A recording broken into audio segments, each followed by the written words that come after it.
বাতাস বন্ধ করুক, এটা তাদের ব্যাপার। গণতান্ত্রিক অধিকার রয়েছে কেউ আন্দোলন করার।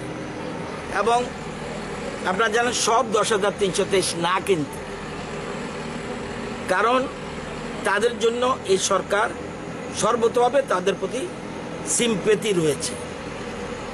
তাদের একসাথে চাকরি দেওয়ার জন্য সুপ্রিম কোর্টে আমরা পিটিশন দিয়েছি যে আমাদের পোস্ট ক্রিয়েট করেছি, শিক্ষা দপ্তর ছাড়া রাজ্যের মুখ্যমন্ত্রী তাদের জন্য পোস্ট ক্রিয়েশন করেছে এবং বলছে তাদেরই আমরা চাকরি দিতে চাই। তুমি আমাকে পারমিশন দাও, উইদাউট অ্যাডভার্টাইজমেন্ট, উইদাউট ইন্টারভিউ তাদেরকে আমরা চাকরি দিতে পারি। সুপ্রিম কোর্ট বলছে না, এটা করা যাবে না, কোনো স্পেশাল ফেসিলিটি 10,323 জন্য দেওয়া যাবে না।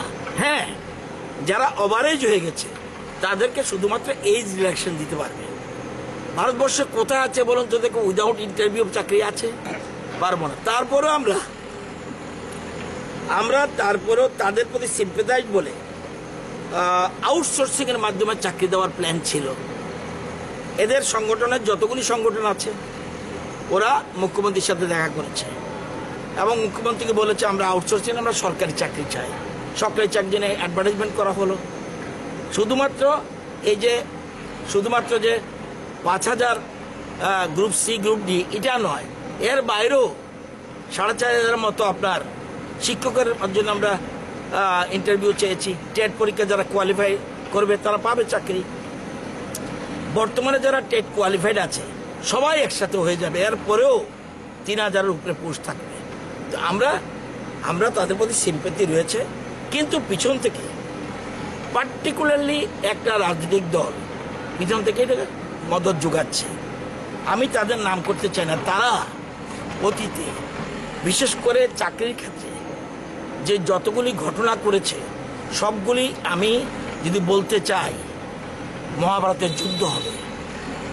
সে মহাভারতের যুদ্ধের কথা আমি বলতে চাই না। যেগুলি যত অনিয়ম করে গেছে, বেনিয়ম করে গেছে, এগুলি যদি আমি বলতে চাই পাবলিকলি তাহলে মহাভারতের যুদ্ধ হবে। সুতরাং আমি কালকেও বলেছি, মাননীয় তৎকালীন মুখ্যমন্ত্রী এবং তৎকালীন শিক্ষামন্ত্রী যদি সেক্রেটারিয়েটে যায় আমি দেখিয়ে দেব এটা যা করেছে তারা ন্যায়ত করেছে কিনা। কাগজপত্র রয়েছে, ইচ্ছা করলে দেখতে পারে। শুধু তাদের ক্ষেত্রে নয়, আরও অন্যান্য চাকরির ক্ষেত্রেও বিজ্ঞান শিক্ষক নিয়ে যা করেছে এটা অত্যন্ত দুঃখের এবং লজ্জার। এবং এই জন্য আমরা 5 বছর পরেও তাদের রেগুলার করতে পারছি না। তো এর জন্য দায়ীকে আজকে সেগুলি চিন্তা করতে হবে। তবু আমরা চেষ্টা করছি তাদের কিভাবে হেল্প করা যায়। ধন্যবাদ।